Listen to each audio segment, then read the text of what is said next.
us pray. Almighty God, who in infinite wisdom and providential goodness is appointing the offices of rulers and parliaments for the welfare of society and the just government of humankind, we beseech you to behold with your abundant favor us your servants, whom you have been pleased to call to the performance of such important trusts in this land.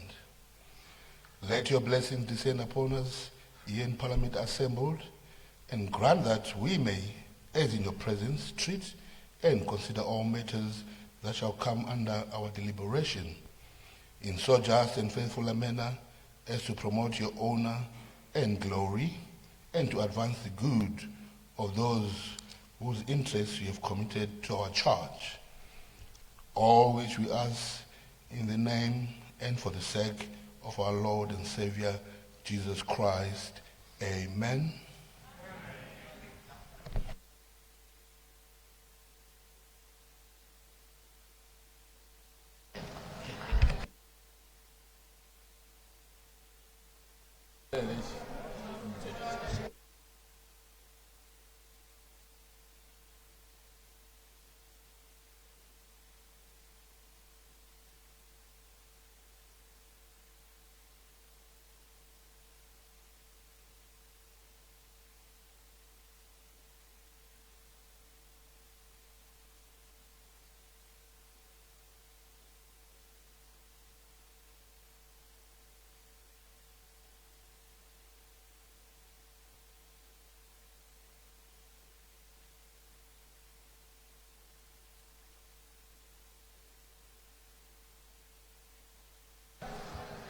Order. Order, honorable members. Order.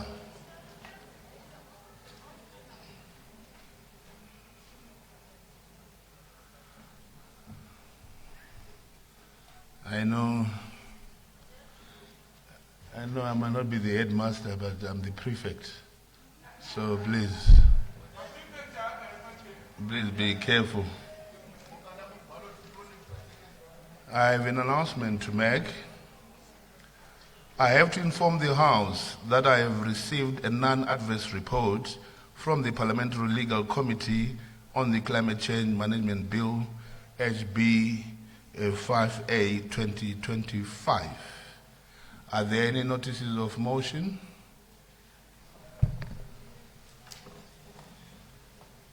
Yes, Honorable Njanji. Thank you, Mr. Speaker, sir. I rise to give notice that tomorrow, the 3rd June of 2026, will move a motion that this House considers and adopts the report of the Portfolio Committee on Local Government, Public Works, National Housing, on a petition from Tinashe Matika and Kosikana Sibanda of Wange on the dual local government administration in Wange, seconded by Honorable Mujay. So I submit. Thank you. Thank you, Honorable Njanji. Are there any further notices of motion? Yes, Honorable Speaker, I do have two. Yes, Honorable, please go ahead. Karikoga. Thank you, Honorable Speaker. Before I move my notices of motion, Honorable Speaker, allow me to warmly congratulate our Honorable Speaker, Speaker Mudenda, on the occasion of his birthday on the 31st of May.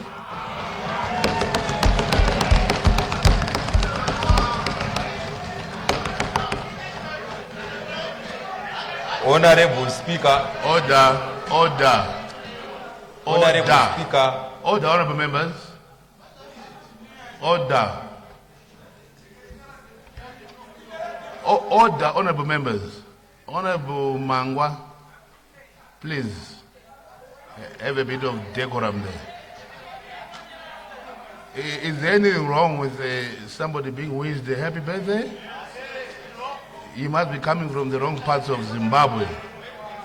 The Deputy Chief Whip has a birthday. Order. On a point of order. She has a birthday. On a point of Speaker. Order. The Deputy Chief Whip is the best. Order, honorable member.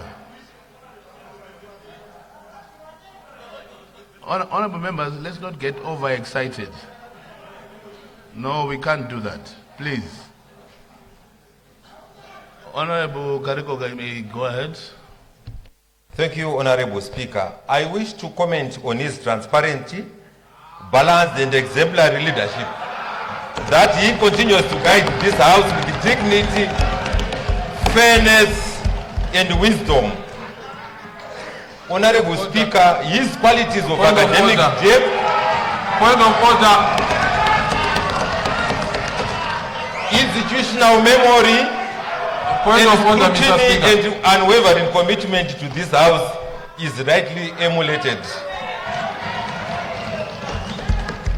We wish to honor his guidance, not only in this Parliament, Honorable Speaker, but in the regional and continental bodies, such as IPU and others. We wish to say to our Honorable Speaker, happy birthday. Now, Honorable Speaker, I go to my motions. I give notice that this House takes note of the report of the Portfolio Committee on Transport and Infrastructure Development on the 2025 third and fourth quarter budget performance reports for the ministry. I so submit. Thank you, Honorable Karikoga. Are there any further notices of motion? Honorable Speaker, I said I do have two. Oh, I beg your pardon. Yes. Thank you. You may go ahead. Order, honorable members. I give notice that, Honorable Speaker, tomorrow that this House takes note of the delegation report of the 152nd Assembly of the Interparliamentary Union and the related meetings held in Istanbul, Turkey from the 18th to 23 of October 2025. I so submit. Thank you, Honorable Karikoga. Are there any other further notices of motion? I have 3 points of national interest here with me. The first honorable member to take the floor is Honorable A. Dhanzi.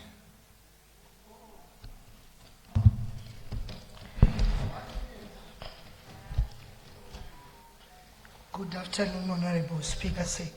Good afternoon. I rise on a point of national interest to place on record the profound appreciation of this august House for the bold and historic strides being taken by His Excellency Dr. Mnangagwa in championing the meaningful inclusion and elevation of women in the governance and leadership of our own great nation.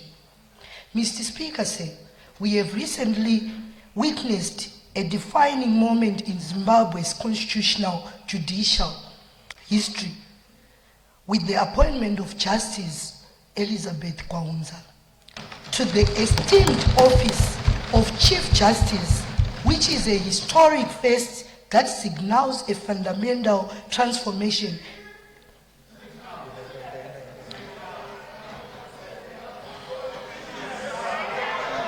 Order. Honorable Mhangwa, this should be your last warning. All right. This is your last warning. Next time I will ask you to leave the house. The cameras must not deter us from our duty. Please. Can Honorable Dhanzi be heard in silence? Mr. Speaker, we have recently witnessed a defining moment in Zimbabwe's constitutional and judicial history with the appointment of Justice Elizabeth Gwaunza to the esteemed office of Chief Justice, which is a historic first that signals a fundamental transformation in how this nation values the intellect, integrity, and capability of women. I thank you.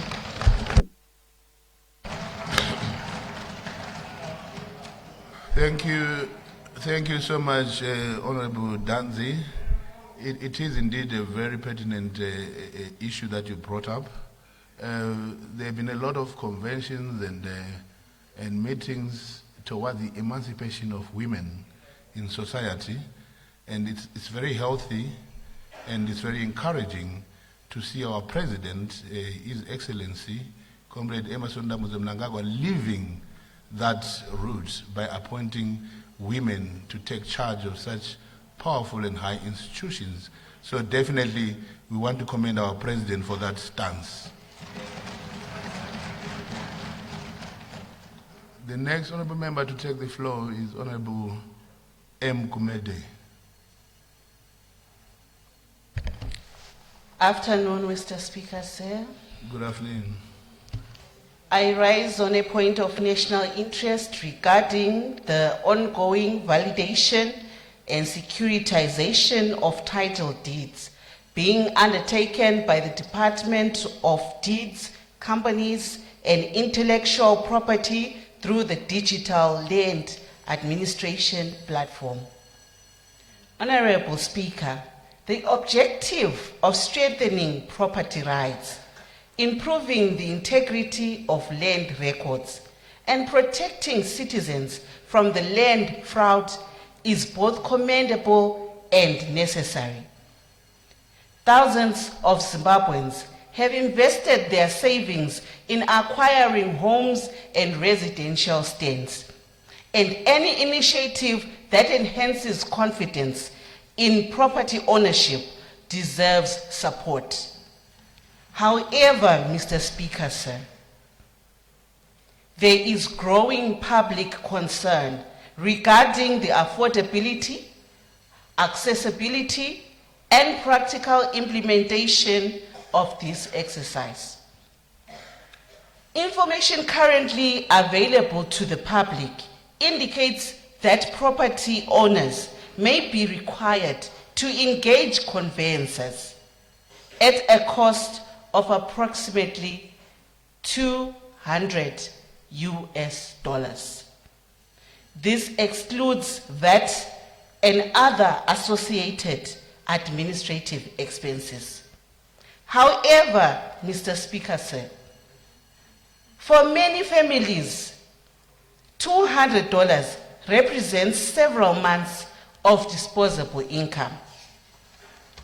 For pensioners, for civil servants, for widows, informal traders, and many low-income households, such costs are simply beyond reach.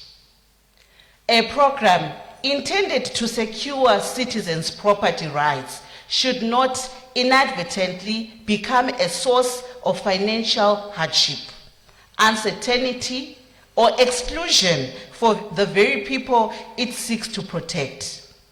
Honorable Speaker, these concerns are further compounded by the implementation framework established under Statutory Instrument 76 of 2025. The regulations provided for a transitional period ending on 18 July 2027, after which citizens are expected to have validated and securitized their title deeds.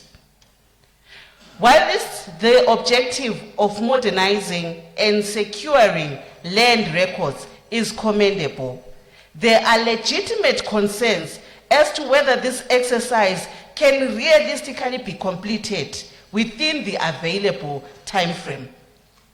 At present, Mr. Speaker, the relevant services remain concentrated primarily in Harare and Bulawayo. Property owners from other provinces, particularly elderly citizens, pensioners, and those residing in rural communities, may face significant travel, accommodation, and administrative costs in accessing this process. Without adequate decentralization of services and robust public awareness programs, there is a risk that many law-abiding property owners may struggle to comply with the requirements through no fault of their own. Therefore, There is therefore an urgent need for clarity on several issues of public concern. Number one, whether participation in the validation and securitization process is voluntary or mandatory. Number two, whether existing title deeds remain fully valid and legally enforceable pending validation. Number three, what measures are being put in place to protect vulnerable groups from excessive costs associated with the process? Number four, whether government has considered subsidizing, reducing, or waiving fees for pensioners, low-income earners, and other vulnerable citizens. Number five, whether government intends to decentralize the validation and securitization process to all provinces in order to improve accessibility and reduce the burden on citizens. Number six, how rural communities, elderly citizens, and persons residing far from conveyancing services will be accommodated and assisted. And lastly, Mr. Speaker, what safeguards exist to ensure that no citizen loses, compromises, or is deprived of their property rights solely due to the inability to afford or access the validation process? Honorable Speaker, land and home ownership are matters of dignity. They are matters of security, inheritance, and economic empowerment. Any reform in this critical sector must therefore strike a balance between modernization, affordability, inclusivity, and social justice. If not carefully implemented, a well-intentioned program risks placing an additional burden on ordinary citizens who are already facing significant economic challenges. I therefore respectfully, Mr. Speaker, request that the responsible minister provide a comprehensive ministerial statement to this House, clarifying the legal status of existing title deeds. Right. The cost implications of the program. Order, honorable members. Honorable Gumede, I think we have heard the jinx of your presentation. As we stand guided by the standing orders book, points of national interest are primarily supposed. Please take your seat when I talk and switch off your mic. Points of national interest are primarily supposed to be 1-minute statements. But because you are bringing up a very pertinent issue, I had indulged you. But you seem now to want to go on and repetitively, so to say. So I think basically... I was wrapping up, Mr. Speaker. I was on my last sentence. Actually. Please, order, take your seat, Honorable Gumede.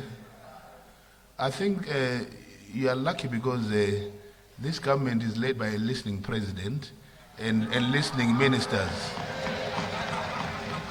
So all your concerns that we have put across today, which are concerns for every Zimbabwean on this issue, are duly all noted. The minister is here present and he's been listening to you very carefully, and I'm sure the minister will furnish the House with a ministerial statement to guide us accordingly on how this proceeds. But all in all, your prayers have been heard and they shall be duly answered. Thank you. The next honorable member to take the floor on the point of national interest. There is just one more, Honorable Minister. Okay. Mr. Speaker, while I respect what you have said, that was not a point of national interest. Perhaps what she could have done was to ask a question or request the committee, because there are lots of technical details that are required. Parliament in session here is not supposed to deal with details that she was asking. Perhaps if she could have asked the clerk to organize so that you summon the permanent secretary, the chief registrar, so that the committee can be availed an opportunity to ask and appreciate what is happening, that would help. But if you want a ministerial statement, would probably not do justice, but the relevant committee, if it interrogates that, it will allow Parliament to appreciate the process in a better way. I submit. Thank you very much, Honourable Minister, for your prompt response and guidance, and I hope, Honourable Gumede, you shall be guided accordingly. Like I said, it's a very, very important question and matter, so maybe if you could follow the direction given by the Honourable Minister, it will help us all, it will help the whole House, because I'm sure every member of Parliament here is got the same issue that is happening in their constituencies, and people are seeking for answers. So let's follow the route given by the Honourable Minister so that we have a comprehensive response that we can give back to our people. Right, the next member to take the floor is Honourable Maoneke. Good afternoon, Mr. Speaker, sir. Good afternoon. I rise to share a point of national interest.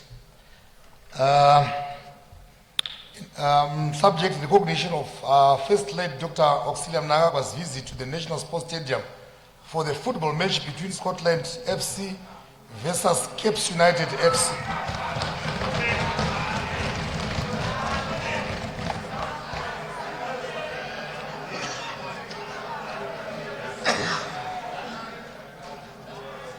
The First Lady's attendance highlights the importance of investing in sports.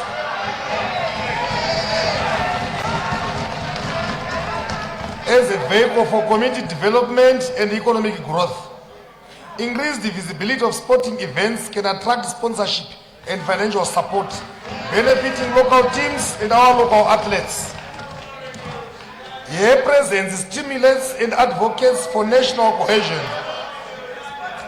Sporting events bring together individuals from diverse backgrounds, fostering a spirit of togetherness and unity. It boosts local tourism. High-profile matches at National Sports Stadium can enhance tourism, leading to increased business for local vendors and service providers. This is a step towards positioning Zimbabwe as a hub for international sporting events, further stimulating economic growth. It's also a measure that addresses drug and substance abuse. By actively engaging in sports and public events, we send a clear message to the youth regarding the importance of healthy lifestyles and the dangers of drug abuse. Point of order. Point of order. Point of order, Mr. Speaker. Point of order, Mr. Speaker.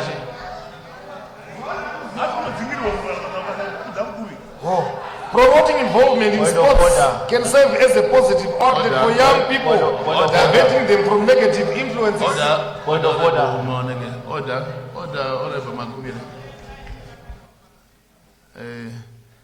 I would rather prefer that you allow him to finish, and if you have any objection, let's do that. Mr. Speaker, chemo watinoshandisa mukati memba ino unoti kana point of order ichinge yasimudzwa munofanira kupa vanoremekedzwa kuti vataure mashoko avo. Point of order yangu ndeyokuti 1 minute statement ndo yatikuita pano iyi yadarika iyi. Chepiri ndechekuti mutemo wemba ino mubati wechigaro unoti kusvika na 2:35 pachiitwa mapoints of national interest. Zvino nguva iyoyo yadarika, taakutorya nguva yebusiness. Ipai vaziyambiri vapinde munyaya tonototangira pano. Attend. Tinotenda honorable members, munoratidza kuti munofarira zvokuverenga chaizvo. Rambai muchiverenga, muchazogara pano. Pedzisai honorable Maoneke. Thank you very much, Mr. Speaker. The First Lady's commitment to attending this match reflects strong leadership and sets a positive example for governance. It signals a proactive approach by government representatives to engage with citizens and inspire participation in communal activities. I therefore make a recommendation that Parliament should consider the implementation of policies that further promote sport investments, community involvement, and strategies that combat drug and substance abuse, ensuring a healthier, more cohesive society. Parliamentarians should also follow suit. So I submit.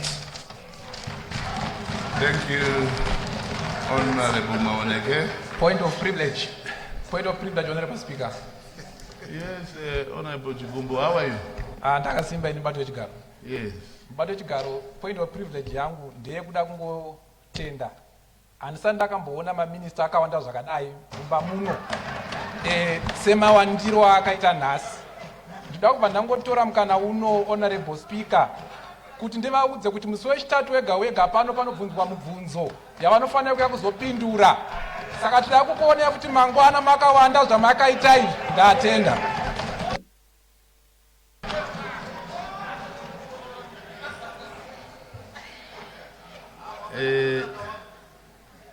Zwawi kwa Honorable Chigumbu vazvinzwira voga vanogara vechiuya vacharamba vechiuya. Point of order. Yes, Honorable Shachwai. Thank you very much, Honorable Speaker. Honorable Speaker, I had indicated that I have a point of national interest. I would like to think that there was just an administrative mishap. I had indicated to our chief whips that I've got a point of national interest. And if you can allow me to proceed. It will be very brief. Order, please take your seat, Honorable Shachwai, and switch off your mic. Honorable Chief Whips, can you please make sure that you take Honorable Shachwai's name for the next day's point of order without fail, please. Mr. Speaker, I indicated that to Honorable Pinduka, who is the acting Chief Whip from ZANU-PF, and surely I think she's supposed to be afforded that time to raise her matter. I did that, Honorable Speaker. Order, right. We shall indulge you the next time, Honorable Shachwai. Point of order. Point of order. Order. Point of order. Order, Honorable Shachwai. Order. Please switch off your mic. Unfortunately, I've made a ruling on that one, and I am not going back.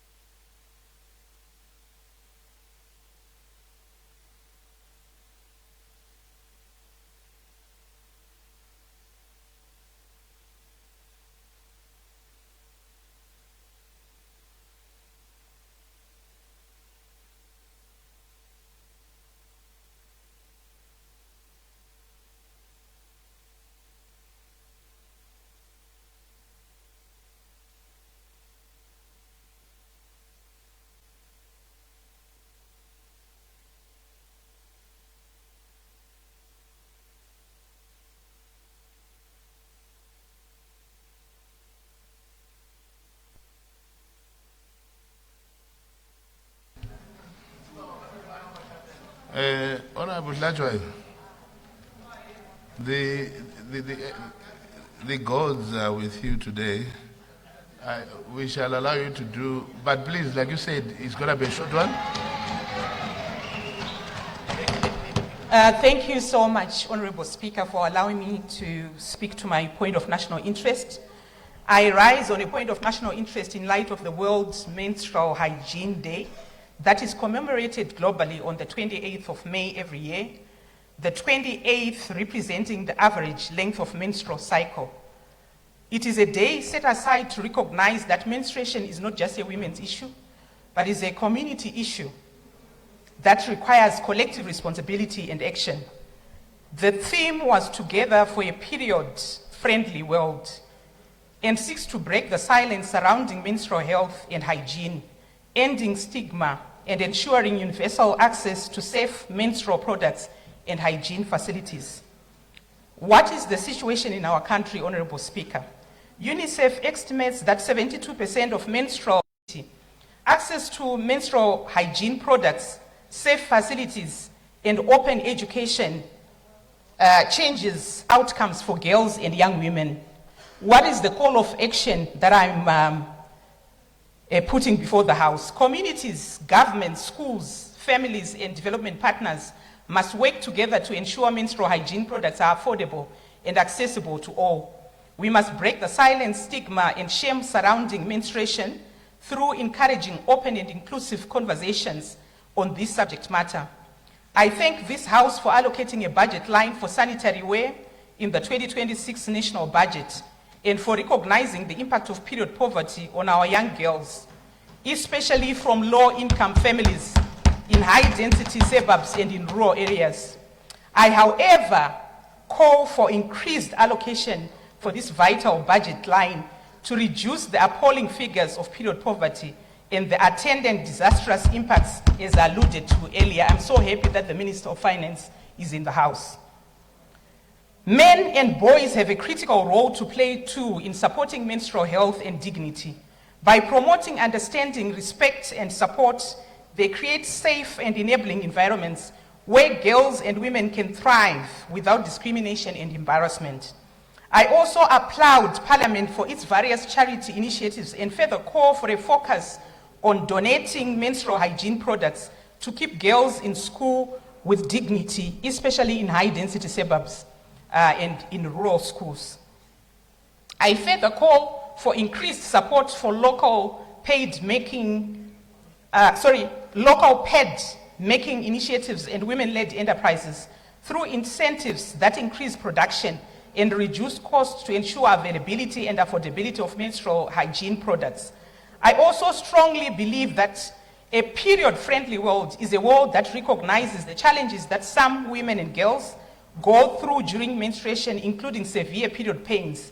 I therefore encourage this House and the Executive to adopt progressive employment policies such as menstrual leave to allow female workers to take paid time off when experiencing severe period symptoms. Zambia, just next door, has such a progressive policy. Menstrual health is human rights, health, education, and gender equality issue.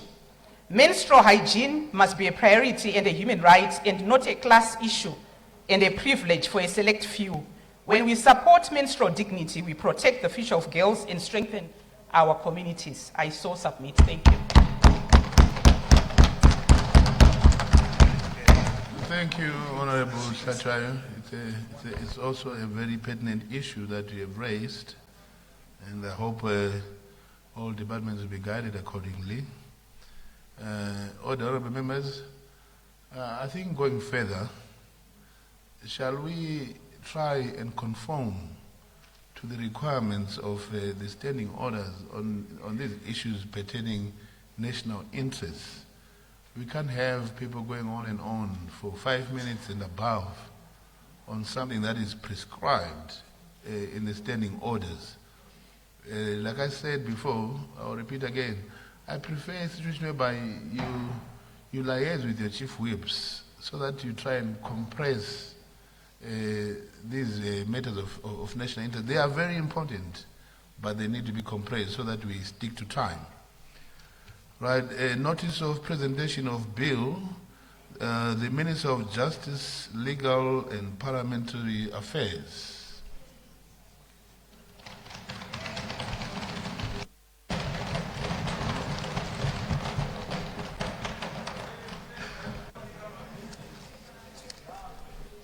Thank you.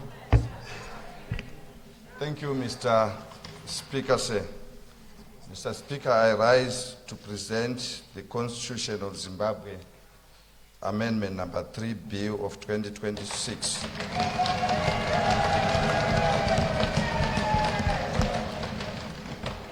The bill, Mr. Speaker, introduces a set of constructive reforms that taken together reinforce constitutional governance, strengthen democratic structures, clarify institutional mandates, and harmonize Zimbabwe's constitutional order with tested and successful practices in other progressive jurisdictions.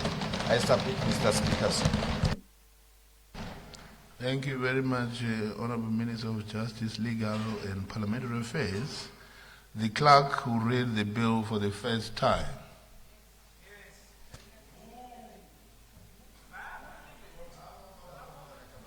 Constitution of Zimbabwe, Amendment number 3, HB 1, 2026. What day for second reading, Honorable Minister? Thank you, Mr. Speaker, sir. Tomorrow, Mr. Speaker, sir.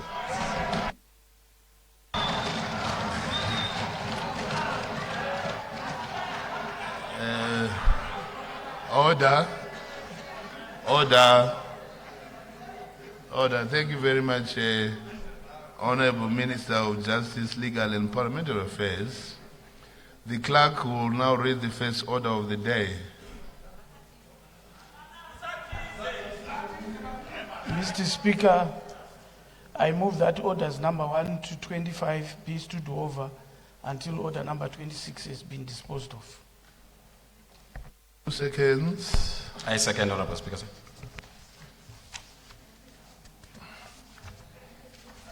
You said order number 26, right? Honorable Government Chief Whip, you said order number 26? All right, thank you. So the clerk will read the 26th order of the day. Urgent debate on motion on the report of the Public Accounts Committee on the audited financial statements for the Agricultural and Rural Development Authority, ADA, in the Auditor General's report on state-owned enterprises for the year ended 31st December 2023, SC 42-2025. Thank you. When this debate was adjourned on 28th April 2026, the question before the House was a motion by Honorable Mateu that this House considers and adopts the report of... Hey, what is happening there? Order. Order.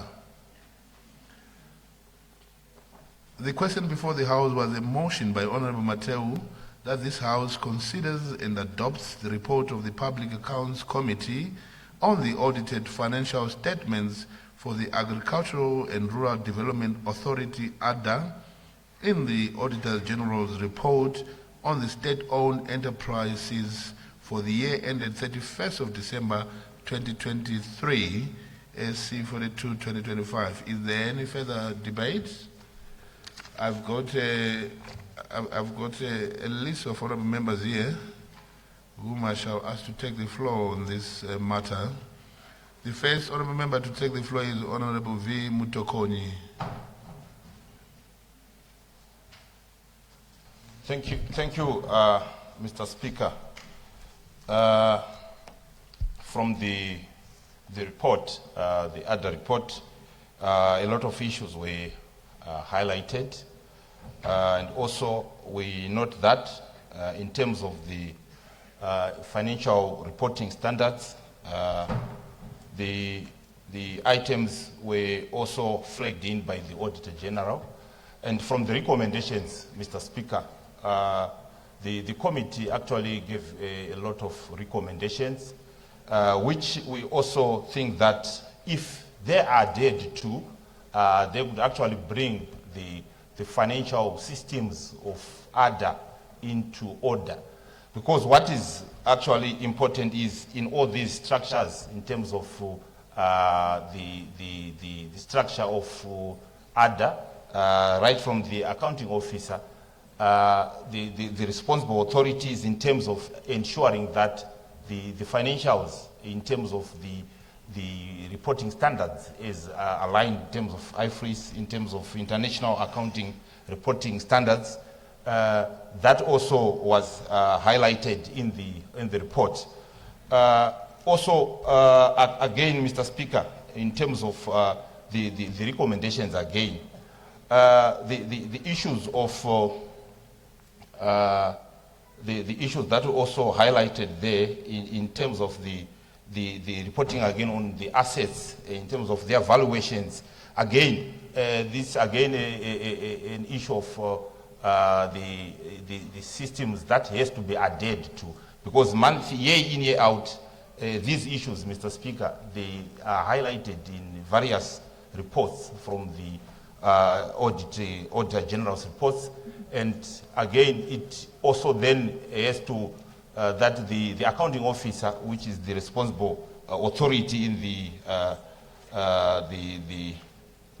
ADA, also had to ensure that as we present these various recommendations from the observations that were made by the local authority, it is not expected that the same issues again are raised next year, Mr. Speaker, which would then also highlight the issue of performance, because at times now it then becomes a performance issue, where I also believe that in terms of the performances, we have got the employer, which is the Public Service Commission. I also want to think that they also have to be served with the reports in terms of the recommendations, so that the employer should know what their employees are also doing in terms of what they are asked to do, and whether they are following that, and so that we don't expect to see the same recommendations, the same issues highlighted here but in terms of remedial actions, which then becomes very minimal. But otherwise, ADA is a very critical institution in as far as the agricultural development of this nation, and to ensuring that the rural communities, the commercial communities, they do the contract farming, and as such, all the systems, all what they are doing is very important for this nation. And also we do hope and trust that the recommendations that were made by the committee should also be implemented, so that as a nation we move forward towards an upper middle income society, towards the Vision 2030. I do submit, Mr. Speaker. Thank you. Thank you, Honorable Mutakoni. The next member to take the floor is Honorable Mkomberi.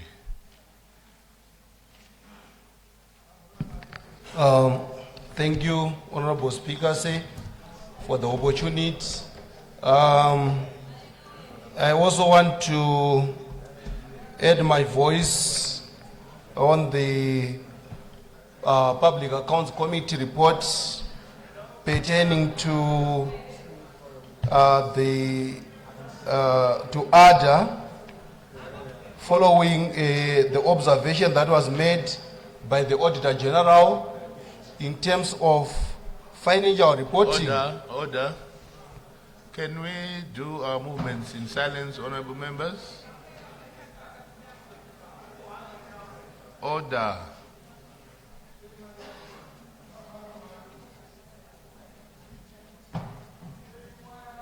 Right. Can Honorable Mkomberi please be heard in silence? Oh, thank you, Honorable Speaker.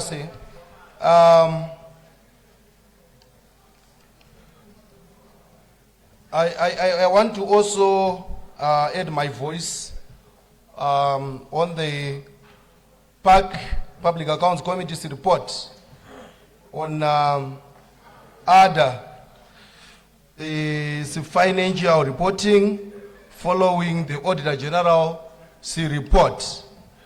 According to the reports, according to the Auditor General's opinion, a qualified opinion was issued to ADA where specific and certain items were indicated in terms of the shortcomings that were associated with their financial reporting. Specifically, it was observed that by the Auditor General, it was observed that the authority did not review the residual values and useful lives of assets, as well as not carrying out impairment assessment of such assets. This was indicative of a deficiency in terms of asset management and reporting, and that was not moving in line with the requirements of the International Public Sector Accounting Standard, that parastatals are required to present their financials in a way that gives a clear, fair view of the financial position of an entity. To this end, failure to do such valuations of assets or revaluations means that the statement of financial position could not review correctly the financial position in terms of assets of the parastatal. However, the director indicated that following this observation by the Auditor General, the authority subsequently did evaluation for the financial year ending 31 December 2023.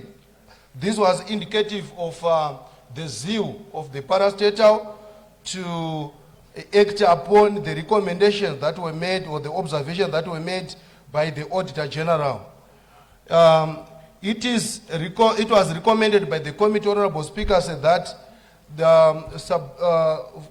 in the following financial years, or the years of assessment, the parastatal should actually present the financial statements in a true and fair view that will actually give the consumers of such financial statements a true view as to what is the actual financial position, by constantly undertaking the revaluation of assets, so that the correct residual values of assets will be presented in the financial statements, as well as proper carrying out of impairment assessment as is required by IPSAS be conducted accordingly. Honorable Speaker, I want to submit. Thank you very much. Thank you, Honorable Mukomberi. The next honorable member to take the floor is Honorable Mangondo.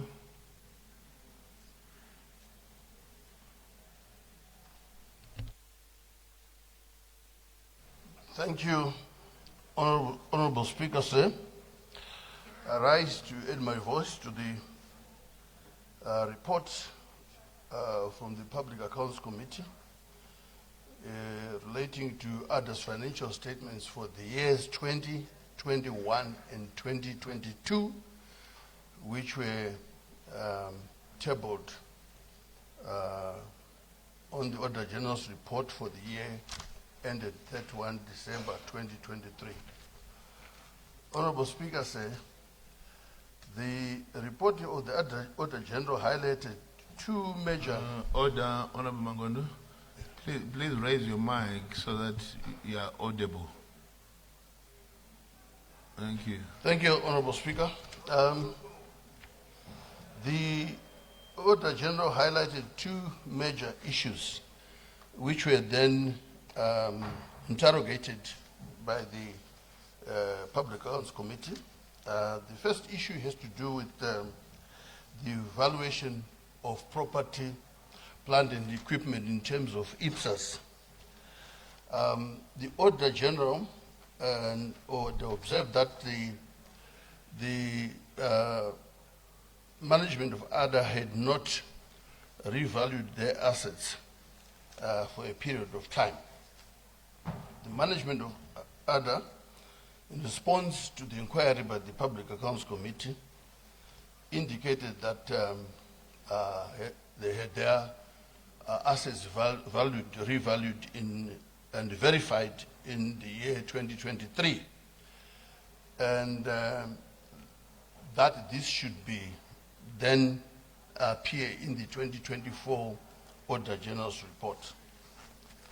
To that extent, Honorable Speaker, the committee also interrogated the issue of the assets register. after the report of the Auditor General had also indicated that they do not have a proper asset register framework.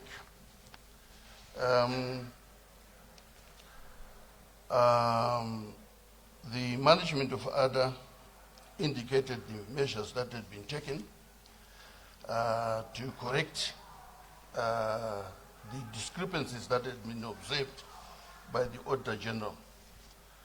To that extent, the committee recommended that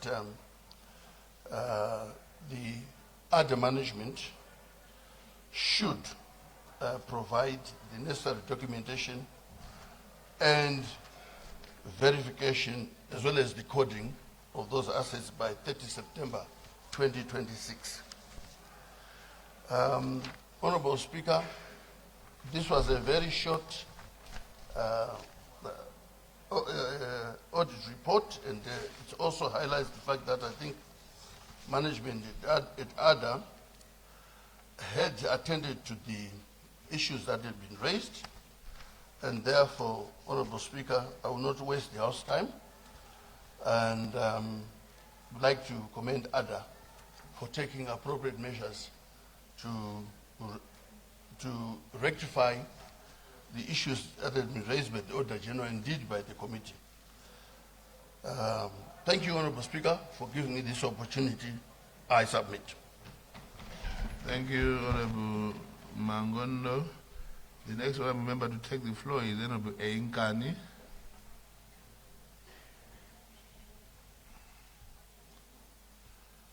Is Honorable Nkani there? Oh. Tinotenda mubati wechigaro. Toda kungowedzera mashoko mashomanana pa audit report yepaki yakanangana neADA. Ichokwadi mubati wechigaro kuti pamanyorerwo anoitwa zvinhu mumapoka akawanda ehurumende, tine dambudziko rokuti kune atinoti standards kana kuti zvinotarisirwa kunge zvichinyorwa kana zvichitaurwa panonyorwa maripoti iwaya. Tiri kusangana nedambudziko rekuti vazhinji havasati vakunzwisisa kuti kwakanziko kune standard number 16 inotaura kuti midziyo yehurumende inonyorwa sei. Tiri kuona kuti ipapo pane dambudziko shoma, asi ndiri kufara kuti vakawanda vakuinda vachidzidza vachifambirana nezviri kudiwa nema international accounting standards. Saka chandinongokurudzira ndechekuti mapoka ose anobata mari yehurumende ngavatore vashandi vavo vavaendese kunodzidziswa kuti ma-accounting standards kubva panumber 1 kusvika panumber yekupedzisira inotaura nezverevaluation yema-assets inenge inorevei vodzidza, inotaura zvekuti midziyo yehurumende zvakafanana neland equipment zvinofanira kubatanidzwa here, hazvifaniri kubatanidzwa here. Zvese izvozvo zvakati wandei zvatiri kuona zvichiramba zvichidzokorodzeka pakunyorwa kwema-accounts emapoka ehurumende. Saka ndinokurudzira kuti mapoka ose iwaya ngaatore vashandi vavo vainde vanodzidza ma-financial accounting standards kuti anorevei, zvinenge zvifanira kunge zvichinyorwa zvakadii.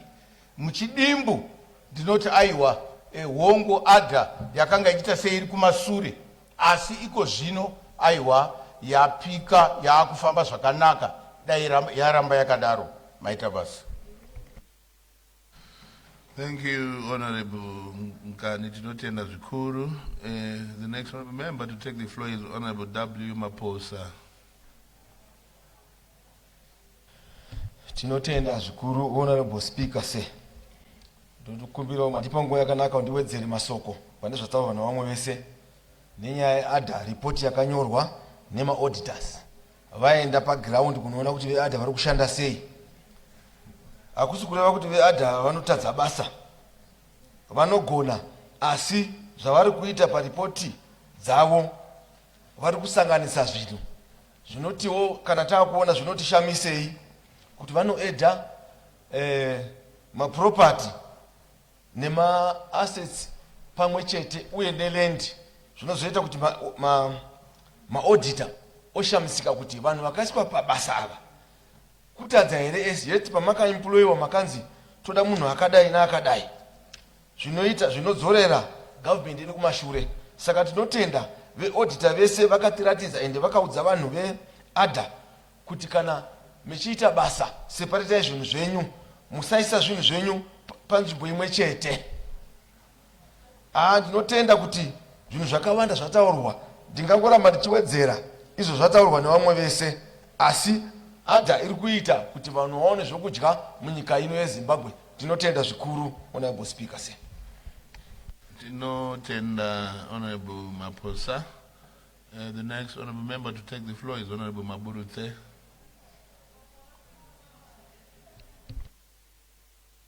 Thank you, Mr. Speaker, for giving me this opportunity to debate on a report of the Public Accounts Committee on the audited financial statement of ADA.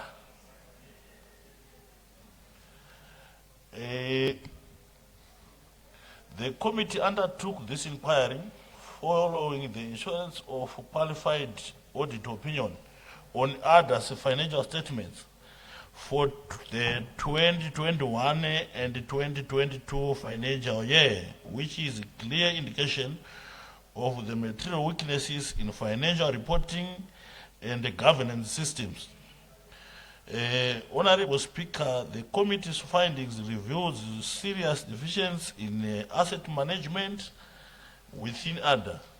It was observed that the authority failed to review the residual values and useful lives of its assets and did not carry out impairment assessment as required by applicable accounting standards.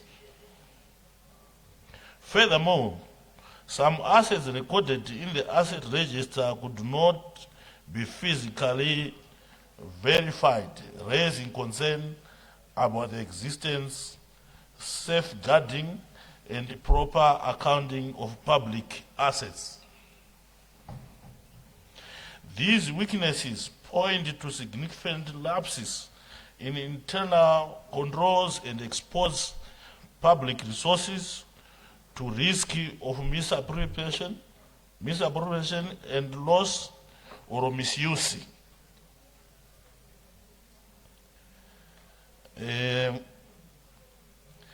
In addition, Honorable Speaker, the committee observed weaknesses in the disposal and the verification of assets. Although the disposal of certain assets had been approved as far back as 2020, implementation was delayed, partly due to external factors such as COVID-19 pandemic, and only later regularized. Order, Honorable Honorable Msani. Honorable Msani. Honorable Msani, could you please approach the chair? Could you please approach the chair? Honorable Msani, please approach the chair. You may go ahead.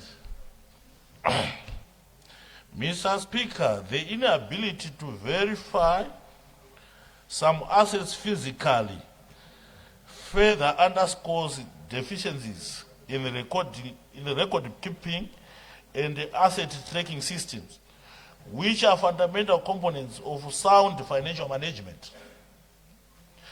These findings have broader implications for governance, finance integrity, and public trust. inaccurate or incomplete asset records distort the true financial position of the authority. Mr. Speaker, ADA is doing a great job in our nation of providing food security. Most of their shortcomings were rectified, and I think most of the facts have been said by other MPs. We have already contributed.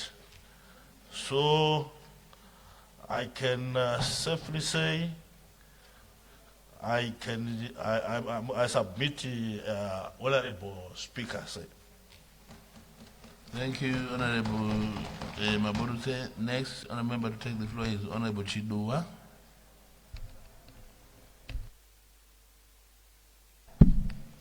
Thank you, Mr. Speaker. Good afternoon.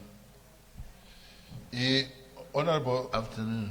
Honorable Speaker, I want to thank you for giving me this opportunity to debate the report of the Public Accounts Committee on the audited financial statements of the Agricultural and Rural Development Authority, ADA.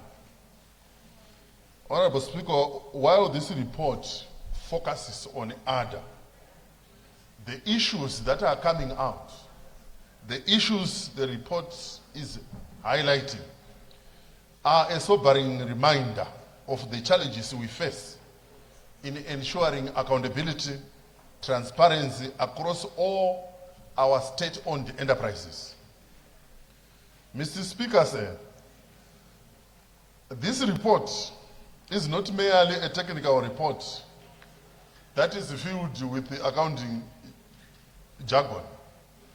This is a report that speaks to the very heart of how we should manage our nation's strategic assets, how we should ensure food security, and most importantly, how we uphold the trust reposed in us by the people of Zimbabwe.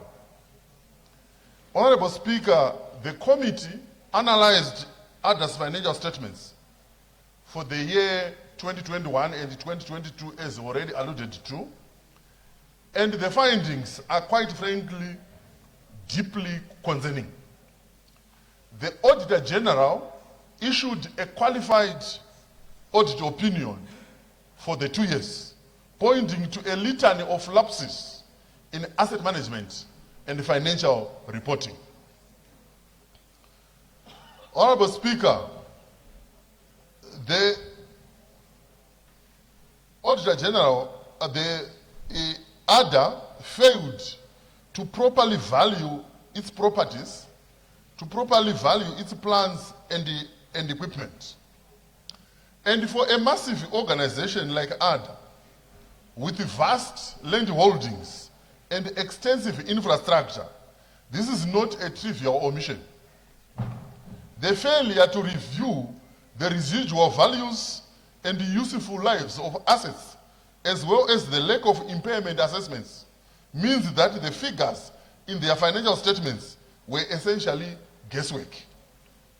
This is a clear breach of the International Public Sector Accounting Standards, IPSAS, and a serious red flag for anyone trying to understand the true financial health of ADA. Honorable Speaker, ADA by its very nature is the cornerstone of our agricultural sector.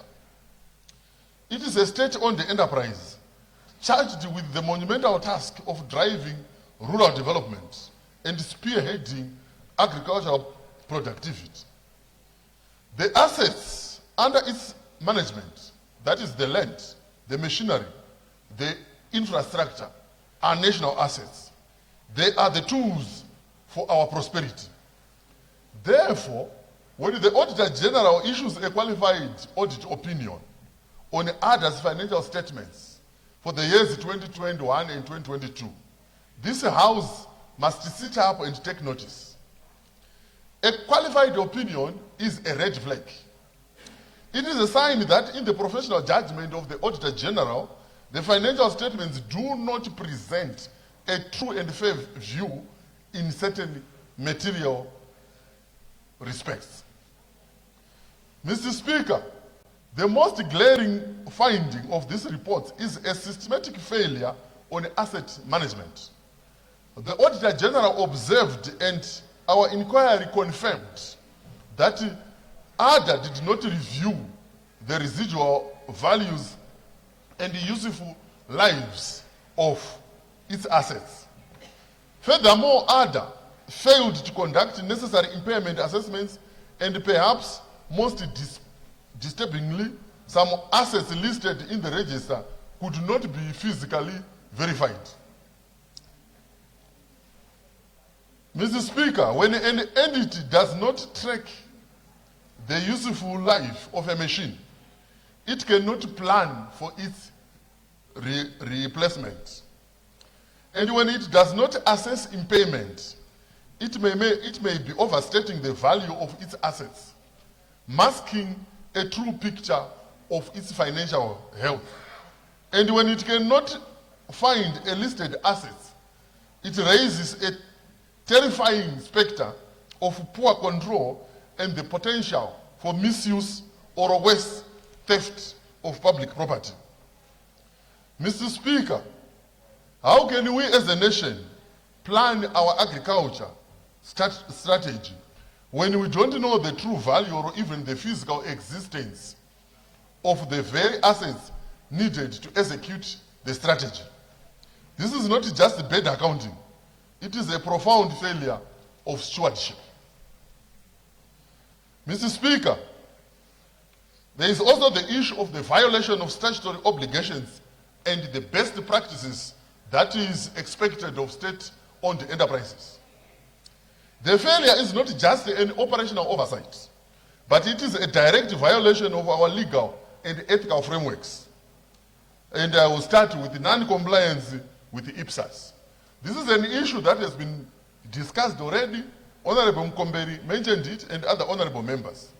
But Honorable Speaker, I would want to say that the refusal or the inability to conduct these asset reviews is a direct contravention of the International Public Sector Accounting Standards.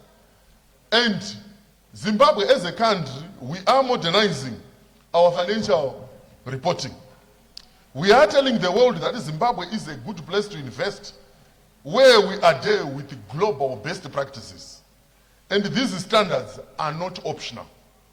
They are the benchmarks for transparency. A failure to comply is a failure to meet our international commitments as a country. Then the other issue, Honorable Speaker, is non-compliance with the Public Finance Management Act. This brings me to our own homegrown legal champion of accountability, which is the Public Finance Management Act.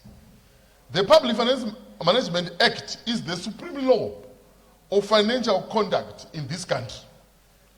It places clear and equivocal responsibilities on accounting officers to manage the financial affairs of their entities with prudence, care, and diligence. The failure we have seen and unearthed as a committee, the inability to account for assets, the lack of valuation, the weaknesses in internal controls, are a direct affront to the spirit and letter of the Public Finance Management Act. Honorable Speaker, it clearly represents a dereliction of duty. Then the issue of good governance. Honorable Speaker, good governance is built on the pillars of transparency, accountability, and responsiveness.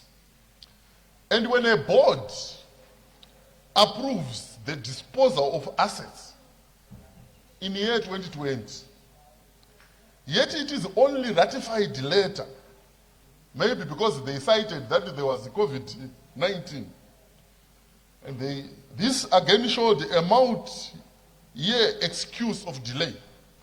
We may question the effectiveness and the responsiveness of that governance structure. So, if this was approved by the board and nothing was done, where was the oversight? Where was the pressure to execute? The lack of regular, timely asset verification is a symptom of weak internal control environment. This is a governance breakdown that puts the entire organization at risk. So these are the issues that I'm raising, Honorable Speaker, especially looking at the negatives that we can point to the board and management. But Honorable Speaker, I may also want to point out some positives with regards to progress that has been made by other management in addressing some of the issues that were highlighted by the Public Accounts Committee. The first issue is their response to the audit findings. Honorable Speaker, following the observations by the Auditor General regarding the lack of regular asset reviews, I'm happy to say the management has taken a corrective measure to address those issues that were raised by the Auditor General. Then there is also the issue of the 2023 valuation report. And I would want to point out again that the 2023 valuation report was completed. The Director of Finance confirmed that the authority subsequently conducted a full valuation of assets for the financial year ending 31 December 2023. This was as a result of the findings of the Auditor General. And I would want to applaud other management for taking a corrective step, which was as a result of the findings that came from the Auditor General and some of the issues that were raised by the Public Accounts Committee. As I conclude, Honorable Speaker, the findings in this report are a serious wake-up call for government, for the Public Accounts Committee as we do our oversight. We cannot and must not tolerate a culture of mediocrity in our state-owned enterprises. These are not private companies. These are companies that are funded and they belong to the people of Zimbabwe. The Public Finance Management Act was not written to be ignored. IPSAS standards were not adopted to be symbolic. Good governance is not a buzzword. It is the absolute minimum requirement for running a national institution. Let this debate serve as a clear signal that this Parliament, through the Public Accounts Committee, will not relent. We will continue to shine a light on every corner of public finance. We will continue to hold the gatekeepers to account. Mr. Speaker, I move that this report be adopted. I so submit. Thank you.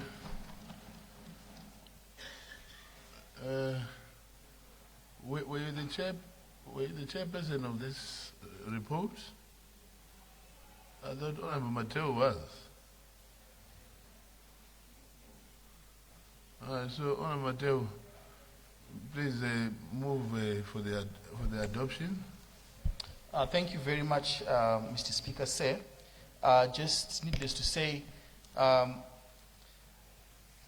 as all the honourable members here who have debated this motion, this report by the Public Accounts Committee, I think it's imperative to note that there is need for the full adoption of IPSAS by ADA, and I'm glad the Minister of Agriculture is in the House, and also our recommendations, which I want to repeat to the Minister. And I'm also glad the Minister of Finance is here, because in 10 days he will need to produce treasury minutes to this effect in terms of the law. So there were two recommendations that the committee gave to government, which was one, that the authority should institutionalize a formal set of management framework that ensures regular review of residual assets, useful lives, and impairment in accordance to IPSAS.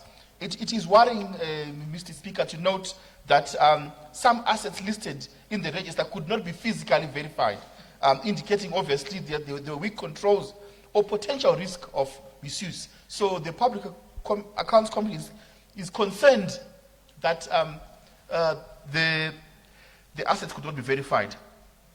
So with these words, I move for the adoption. Sorry, Honorable Mateo. Perhaps we jumped the gun because the Minister of Agriculture is here in the House, so he might have wanted to respond to, to this report.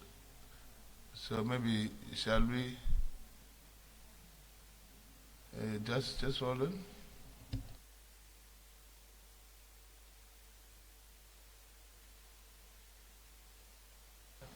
Mr. Speaker.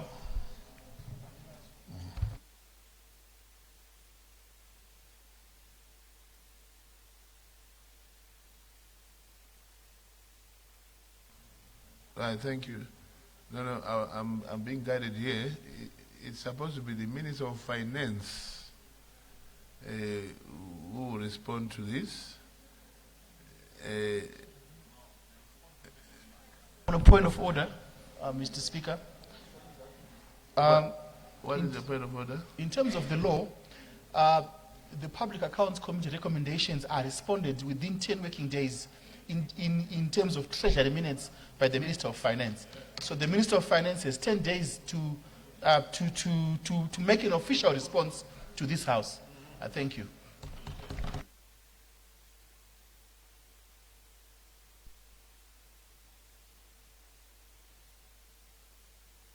Right, thank you. Right, Honorable Mateo, what is supposed to happen procedurally is that the Minister will respond through the Treasury minutes. So, therefore, do not move for the adoption of the report now until the Minister is responded. So, we can now just move for the adjournment of the debate. Right. Mr. Speaker, sir. I don't know if you can indulge me. Yes, Honorable Madhwanya. Thank you, Mr. Speaker. Mr. Speaker, I have never seen a situation whereby the Minister responds to a Public Accounts Committee report. The Public Accounts Committee report is responded to only through Treasury minutes. The Minister of Finance, what the Minister of Finance will do is the Minister of Finance is going to be the chief coordinator to all MDAs to ensure that all reports made by Parliament, especially the public accounts, are responded to through Treasury minutes. But the ministers can respond to any other business of other committees, which is not the Public Accounts Committee. I think they need to verify that one. Thank you, Mr. Speaker. So the adoption must go ahead with the... Honorable Madhwanya, yes. I think you are saying exactly what I just said. You are just saying it in a different tone and a different voice. But I said exactly that. My tone is a bit coquettish and yours was a bit hard. Right, Honorable Acting Government Chief Whip, move for adjournment of the debate. Mr. Speaker, sir, good afternoon. Afternoon. I move that the debate do now adjourn. 2 seconds. I second, Mr. Speaker, sir. It has been moved that the debate be now adjourned. Is there any debate? I put the question that the debate be now adjourned. Those who are of that opinion will say aye. Those of the contrary opinion will say no. I think the ayes have it, the ayes have it. The question is accordingly affirmed, and the debate is adjourned to what day, Honorable Acting Government Chief Whip? To tomorrow, Mr. Speaker, sir. Thank you.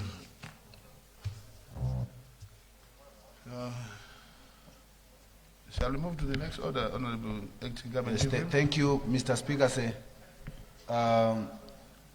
We go straight to order number 27. The clerk will read the 27th order of the day. Adjourn debate on motion on the report of the Public Accounts Committee on Zimbabwe's 2020 audited accounts in the 2022 Auditor General's report for state-owned enterprises for the year ended 31st December 2023, SC 58, 2025. When the debate was adjourned on the 28th of April 2026, the question before the House was a motion by Honorable Mateu that this House considers and adopts the report of the Public Accounts Committee on Air Zimbabwe's 2020 audited accounts in the Auditor General's report on state-owned enterprises for the year ended 31st December 2023. Is there any debate? I've got a list of the following members that I shall ask to take the floor. The first honorable member to take this floor is Honorable Timu Komeri.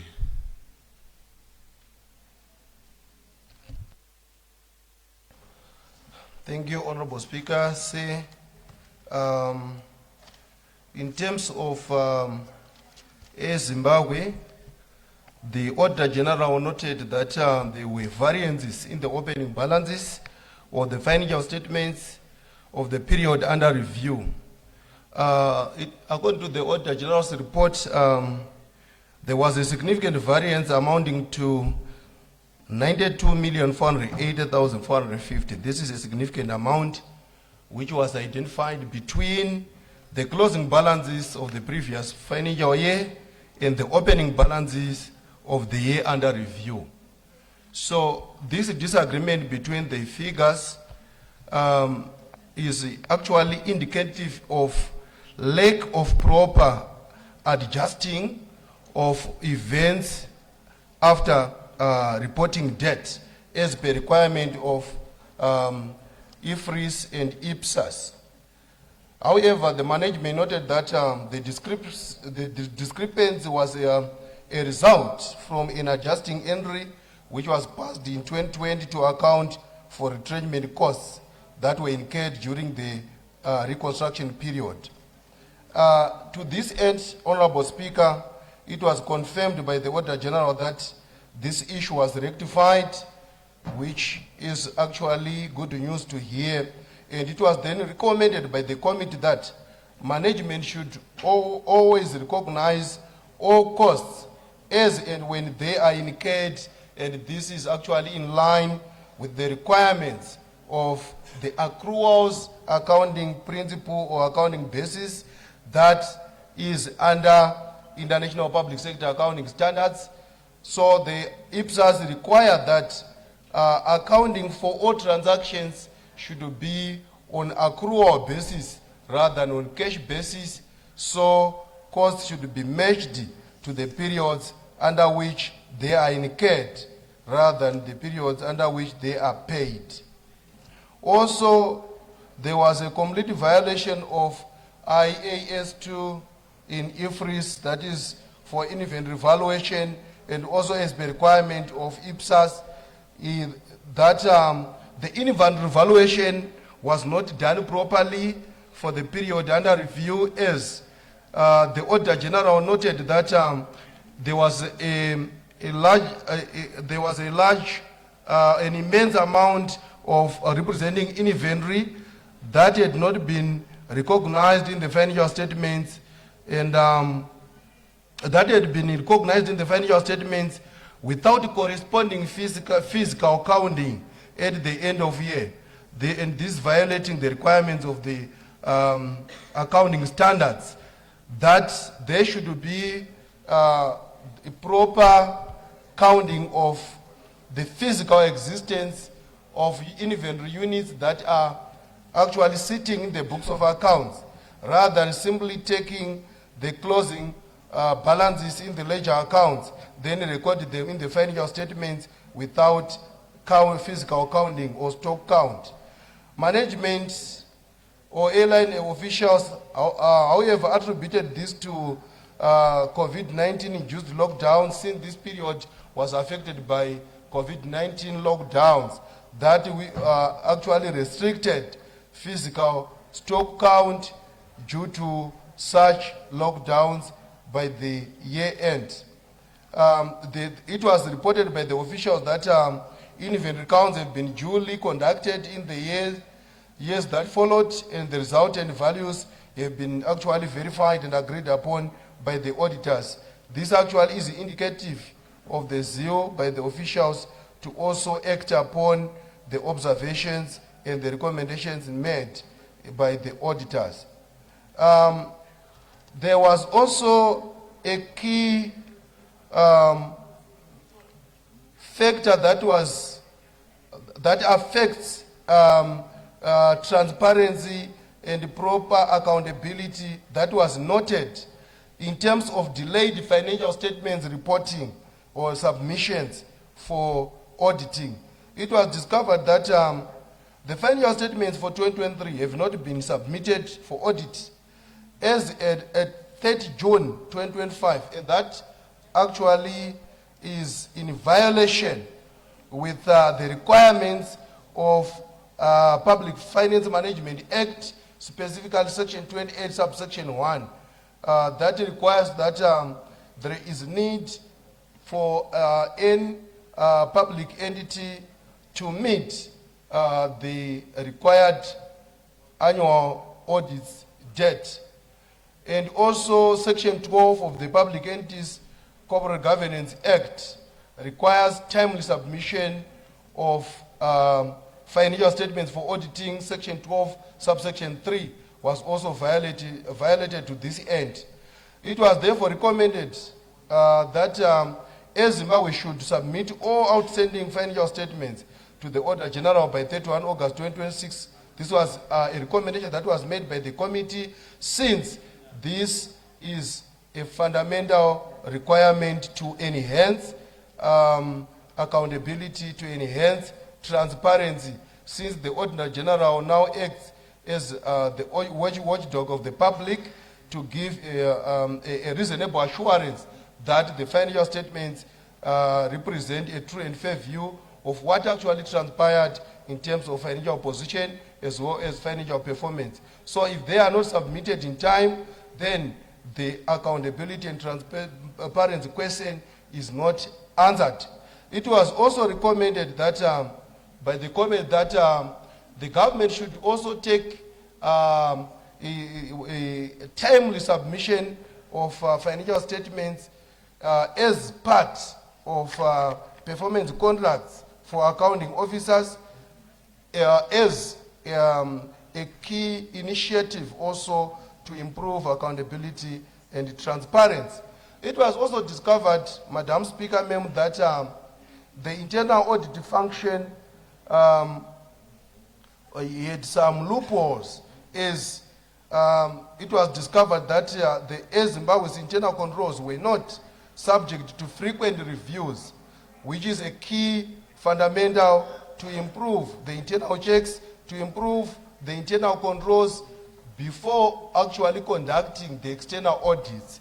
So this was actually discovered that this was due to the lack of the company's internal audit function, and this actually also violated the requirements of the Public Entities and Corporate Governance Act, that there should be a functioning internal audit system that actually does the checks and balances before the external audit. Honorable Speaker, ma'am, I want to submit. Thank you.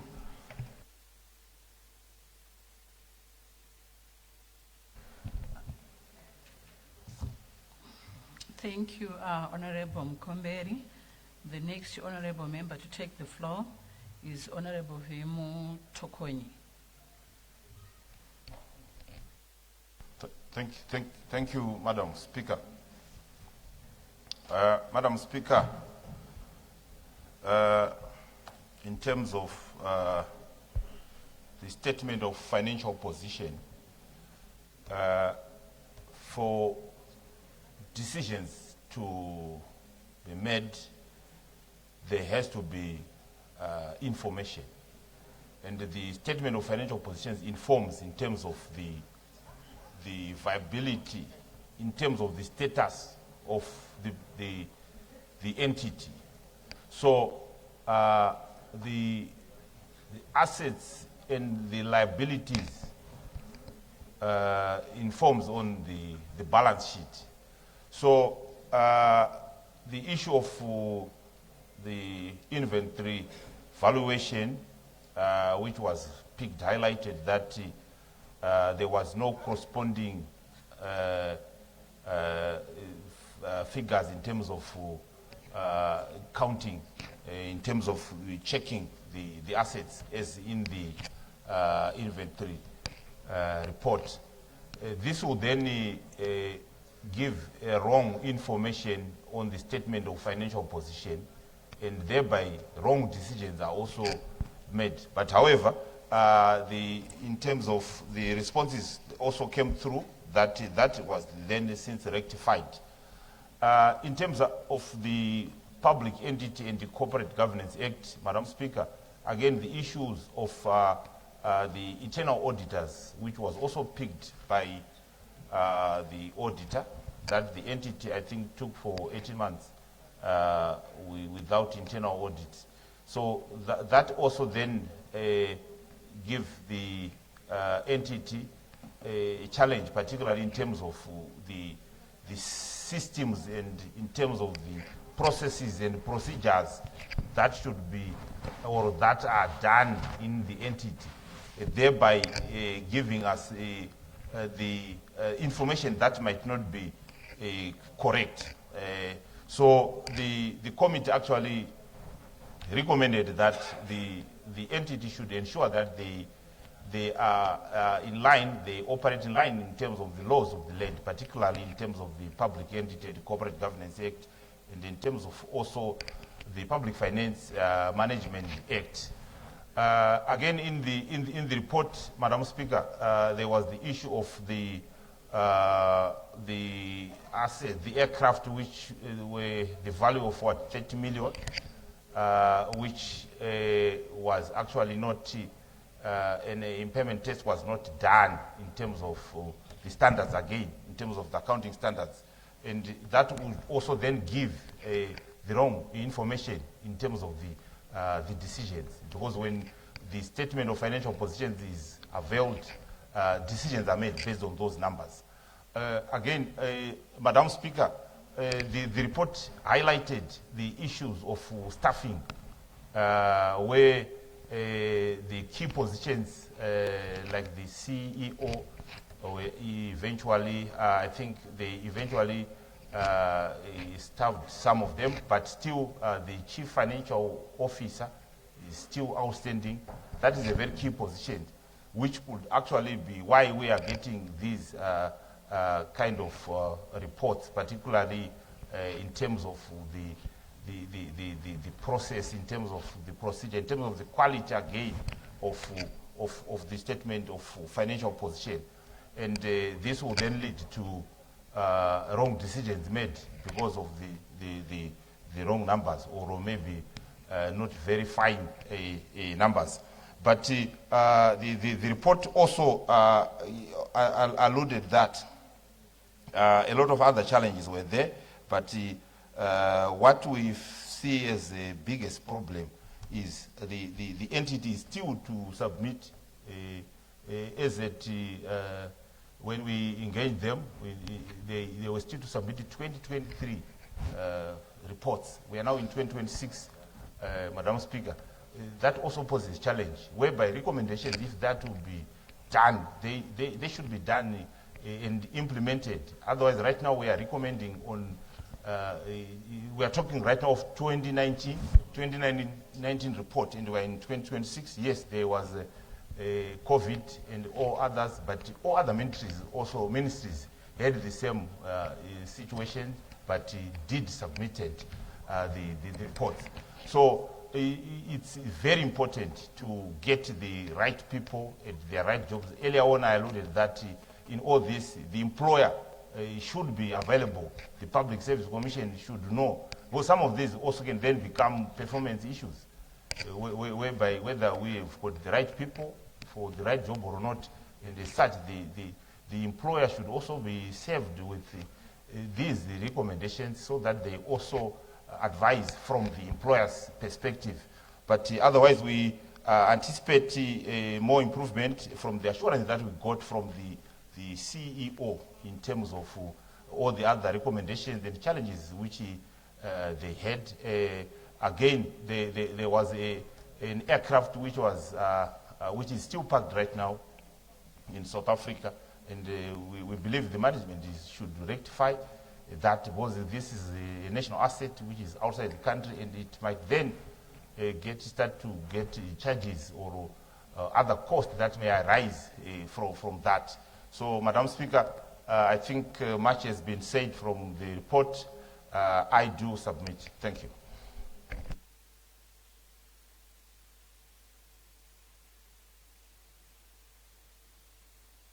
Thank you, Honorable Tokonyi.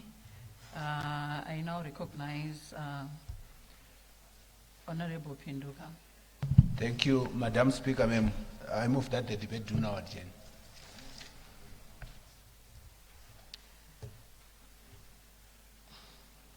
Okay, it has been moved that the debate be now adjourned.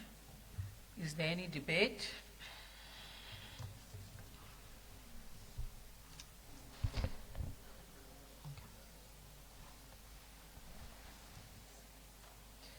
Okay. Who seconds? Seconded, Madam Speaker. Okay, it has been moved that the debate be now adjourned. Is there any debate? I put the question that the debate be now adjourned. Those who are of that opinion will say aye. Those of the contrary opinion will say no. I think the ayes have it. The ayes have it. The question is accordingly affirmed, and the debate is adjourned. To what date? To tomorrow, Madam Speaker.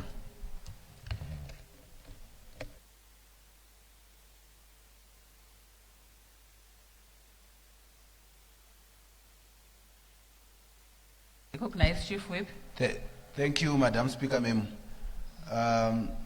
I move that we proceed straight to order number 28 on today's order paper. Okay, the clerk will read the 28th order of the day.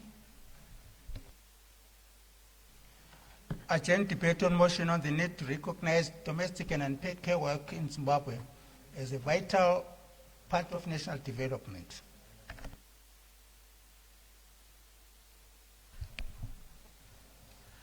When this debate was adjourned on the 14th May 2026, the question before the House was motioned by Honorable O. Sibanda, as set forth on page 1263 of today's order paper. Is there any debate? Honorable O. Sibanda. Maposa. Maposa. Yes, Maposa. Honorable Maposa. Yes, there's debate, Honorable Madam Speaker, ma'am. Okay, you can take the floor, Honorable. Good afternoon, Madam Speaker. Afternoon, Honorable Member. Thank you so much. I rise. Thank you so much for the opportunity that you have given me. I rise to support the motion moved by Honorable Osbanda and seconded by Honorable Pijo on the urgent need for Zimbabwe to recognize the value and support unpaid domestic and care worker.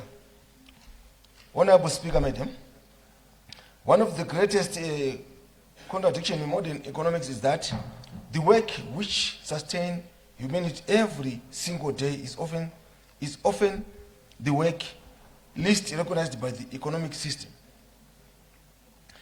Before a teacher enters the classroom, before a miner enters the shaft, before a doctor enters the hospital, before this parliament even convenes here, there is invisible labor and has already taken place somewhere in our homes. Honorable Speaker, Madam, someone has cooked, cleaned and cared for children, attended to the sick, fetched water, gathered firewood, and emotionally helped family togetherness. Honorable Speaker, ma'am, Yet despite carrying the nation quietly on their backs, millions of women and remain statistically invisible in national economic calculations, Honorable Speaker, Madam. If all women in Zimbabwe stopped unpaid care worker for just 1 week, our economy would immediately experience a social and productivity crisis. Honorable Speaker, Madam, hospitals would feel it, schools would feel it, workplaces would feel it again, community would feel it, this house itself would feel it as well. The strategy is that we only notice unpaid care worker when it stops and not when it continues to sustain the society. Honorable Speaker, Madam, I submit that unpaid care work is not merely a women's issue. It is an economic infrastructure issues. It is as important as roads, electricity and water systems because it supports the human capital upon which every economy depends. Honorable Speaker, Madam, countries that fail to recognize care economic eventually experience reduced female productivity. Order, Honorable. Order. There is a notice here. There is this car with this number plate AFB 9246, a Land Cruiser Prado, is blocking other motorists in the car park. The owner, please, may you go and remove your car.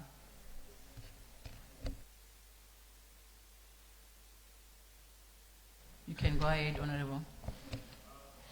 Thank you, Honorable Speaker, Madam. I will take it again. I submit that unpaid care work is not merely a women's issue. It is an economic infrastructure issue.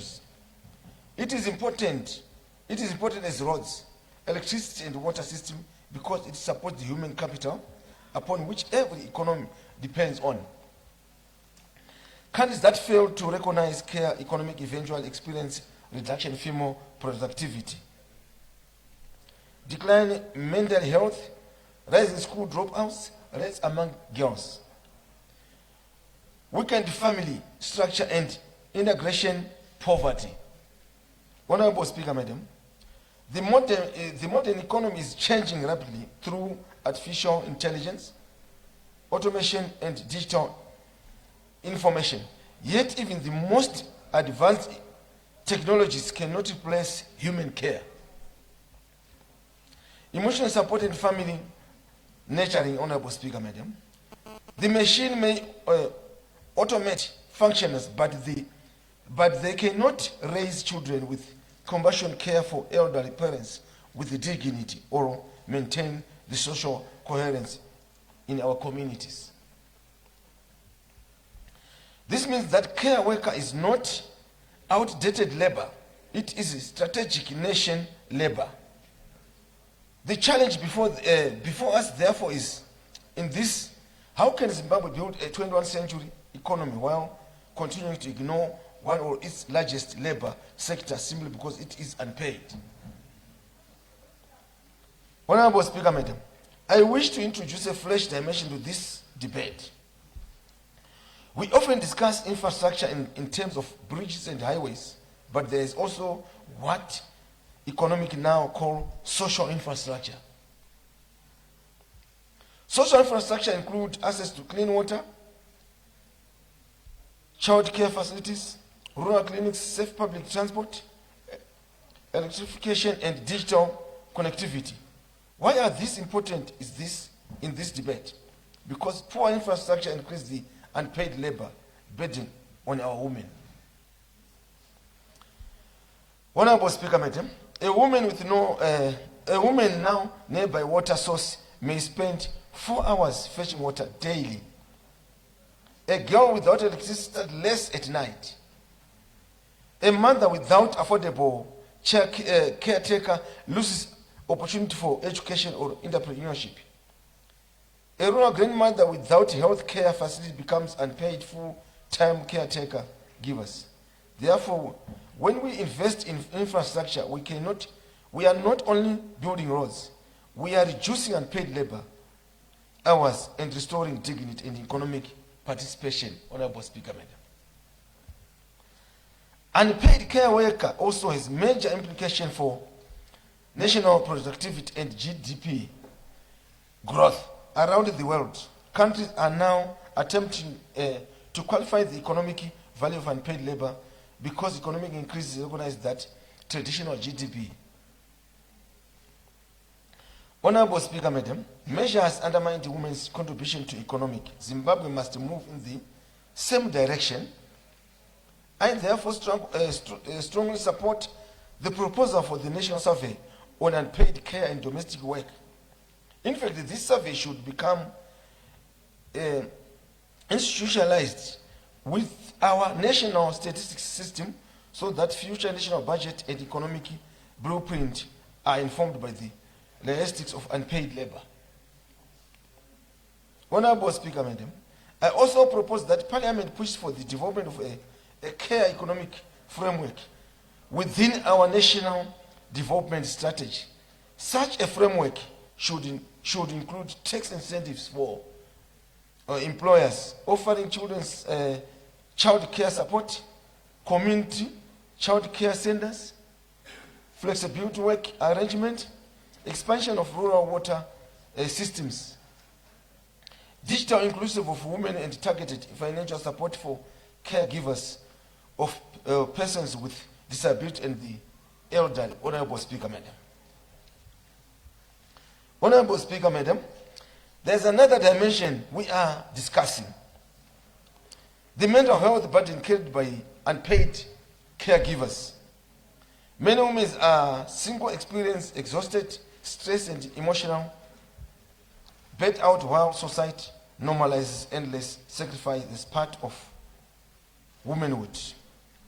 We must not build a society where resilience is expected only from women, while systems fail to support them. A caring nation must also care for the caregivers. Therefore, I fully support this motion and urge this House to move beyond symbolic towards correct policy reform, budgetary commitments, and institutional recognition of unpaid and domestic worker. Honorable Speaker, Madam. So I submit.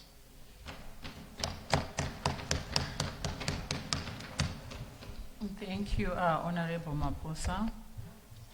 I now recognize Honorable Karinye.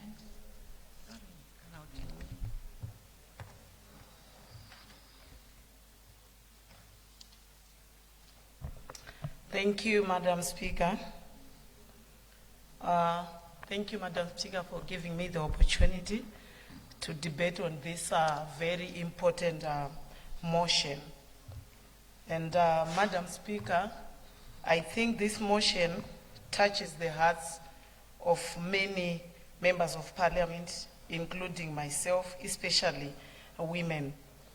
Madam Speaker, I rise to support this important motion that calls for the recognition and support of unpaid care and domestic work.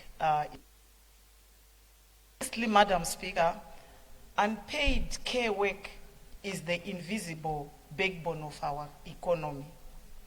Every day, Madam Speaker, women and girls spend countless hours cooking, cleaning, fetching water, caring for children, caring for the sick and the elderly. This work sustains family and communities, yet it is not counted in our national income, nor it is rewarded. Without it, Madam Speaker, our economy would simply not function. Secondly, Madam Speaker, this burden falls on women and girls, creating deep gender inequality because they spend much of their time on unpaid work.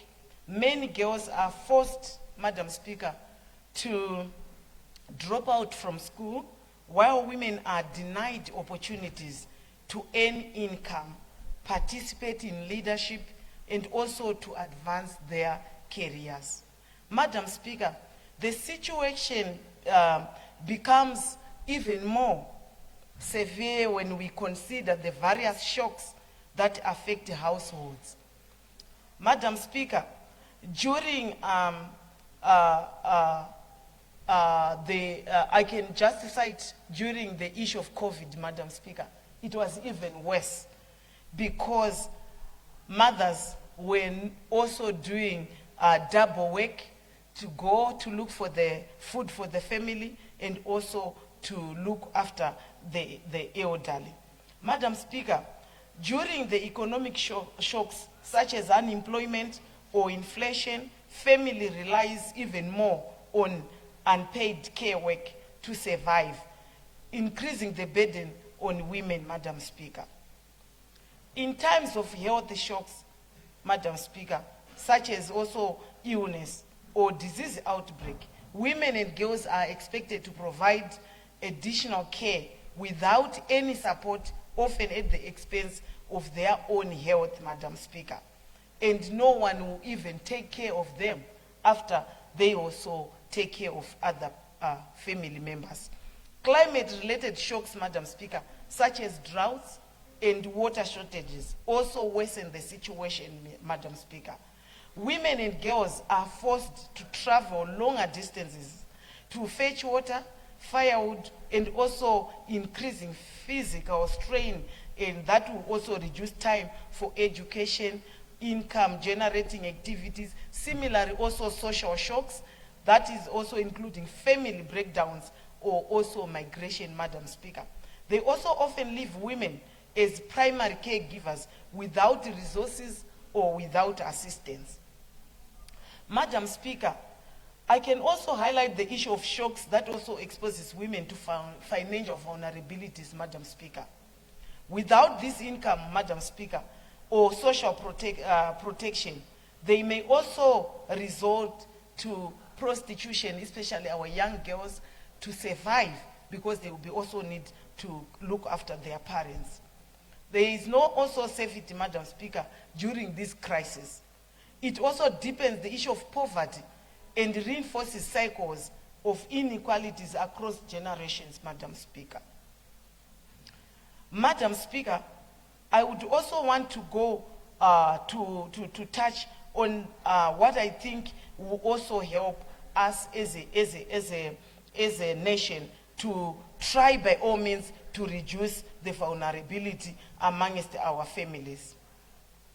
Madam Speaker, this motion provides practical solutions. There is also a national survey to measure the economic value of unpaid care work with that will also ensure it to be recognized and also included in the national planning. That will also, Madam Speaker, increase the investments in social services and infrastructures such as health care, clean water, and energy. It will also burden, Madam Speaker, reduce the burden on the issue of protecting women from these shocks, Madam Speaker. Some may argue that the government cannot afford such measures, Madam Speaker. But I can say, Madam Speaker, in reality, Zimbabwe cannot afford to ignore this issue. Investing in care infrastructure and social protection will also strengthen resilience against shock and also promotes inclusive economic growth, Madam Speaker. I therefore, Madam Speaker, urge the House to adopt this motion because it also touches the rural women and also the middle class women. Madam Speaker, may I also go to the issue which I think will also help, where I think if we share a household and caregiving responsibility equally amongst the family members, Madam Speaker, it will also help. Madam Speaker, I propose that we must also improve access to affordable child care and elderly care services in our nation. We must also, Madam Speaker, promote flexibility working hours that will also promote work options that will also help our women, especially those who are looking after the elderly. We must also, Madam Speaker, recognize unpaid work in economic policies and strategies as a nation. We must also provide social protection and support programs for caregivers, Madam Speaker. We all know that we used to have Manambuya Utano in our rural communities that used to help our community. And I strongly feel that if you also give a remuneration for women who are also doing this important work for our nation, it will also help us to grow and also to unite as a nation. Madam Speaker, I would also want to urge our members of parliament to promote economic stability in our rural constituencies so that we also give support. I know very well it's not going to be easy, but the issue of counseling, because these women and these young girls, they also need counseling because it is a trauma effect when it comes to issue of looking after the elderly and looking after the sick, because at the end, murwere anige azoitawo kuwedzera umwe urwere pane anomuchengeta, Madam Speaker.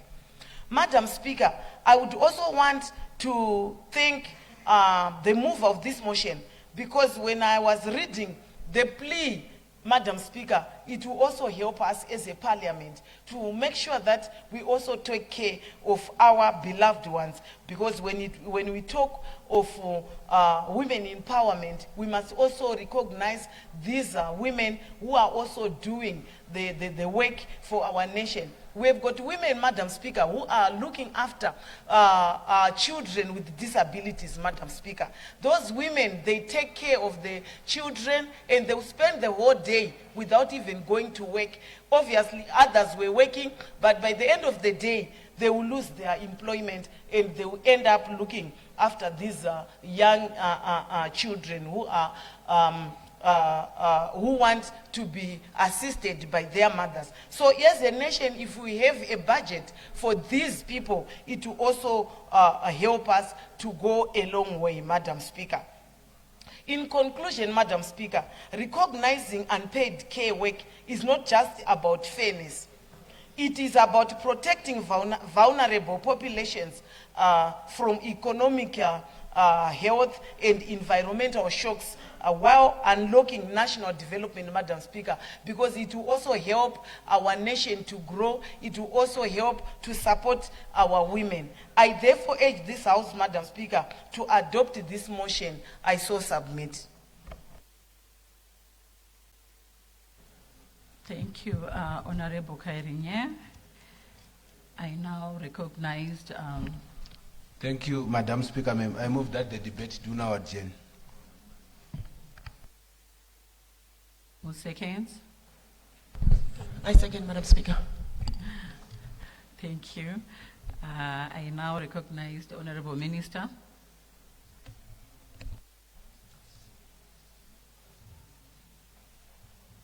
Thank you, Madam Speaker. Ma'am. Madam Speaker, I rise to give notice that tomorrow I will move that the provisions of Standing Orders number 53, subsection 1, 66, subsection 2, and 68, subsection 5, regarding the automatic adjournment of the House at 5 minutes to 7 o'clock p.m. on sitting days other than a Friday, and 25 minutes past 1 o'clock p.m. on a Friday. Private members' motions taking precedence on Wednesdays after question time, and that question time shall be on Wednesdays respectively, be suspended with effect from Wednesday 3 June 2026 and subsequent sittings in respect of the Constitution of Zimbabwe Amendment number 3 Bill and any other government business. I so submit, Madam Speaker.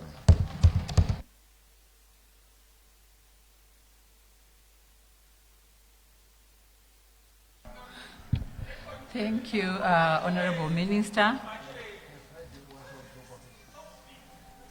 Order, Honorable.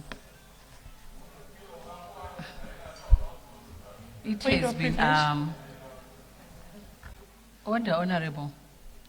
It has been moved that the debate be now adjourned. Is there any debate?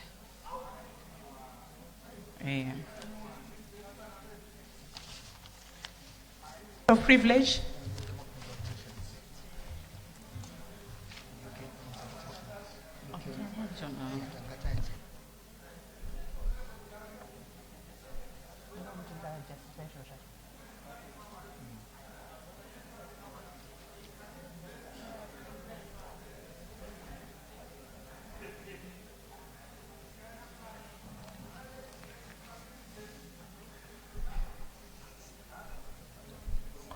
Point of privilege.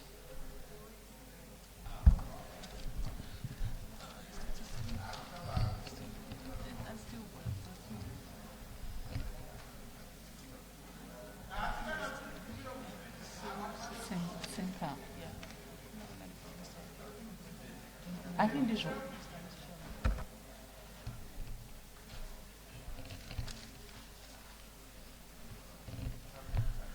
Honorable members, I have an announcement again. The car with number plate AFB 9246 Land Cruiser Prado is blocking our Honorable Minister. Please, Honorable Member, may you go out and remove your car, please. This is the second time. Point of privilege. Thank you, Madam Point of Speaker, privilege, ma'am. Madam I Speaker. move that the House do now adjourn. But I've got a point of privilege, Madam Speaker. Order, Honorable I've got a Sachayo. point of privilege. Order, Honorable Sachayo. Order. It has been moved that the House do now adjourn. Order, Honorable Sachayo. It has been moved that the House do now adjourn. I've got a point of privilege. Order,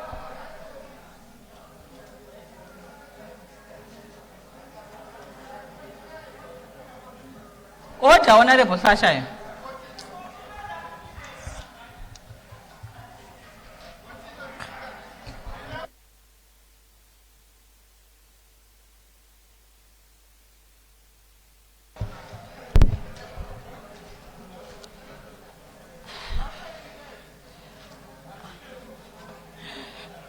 I put the question that the House do now adjourn.